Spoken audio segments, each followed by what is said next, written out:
It was a gesture of reconciliation when in 2017, on an official visit to Algiers, Emmanuel Macron made this pledge. Aussi, ai-je souhaité donner premières indications claires et ai-je accédé à une demande plusieurs fois réitérée par les pouvoirs publics algériens d'avoir la restitution des crânes des martyrs algériens.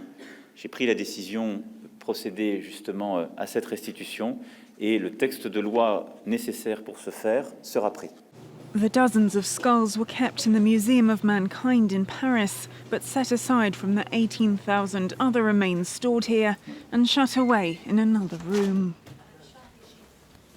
C'est ici qu'on a mis tous les crânes algériens, puisque considérant que, étant donné l'enjeu et la polémique en cours, en fait, on les a retirés de la vision du public. Among them are key rebel leaders such as Sheriff Boubarla, who is featured in this 1866 painting by Félix Philippotto, and Sheikh Bouziane, who led a revolt in 1849 in Zahacha, which is described in the book The Army of Africa by Ferdinand Guinois.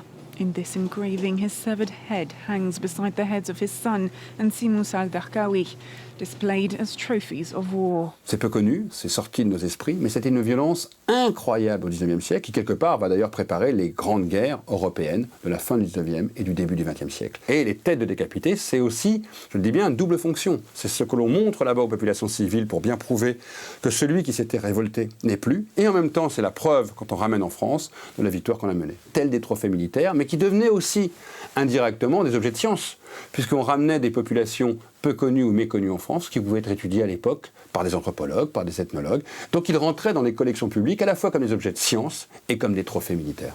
Ce que nous disent ces crânes-là, c'est que le temps du silence, qui a à peu près duré 50 à 60 ans, n'est plus possible. The deaths of those resistance leaders is just one chapter in a long story of struggle.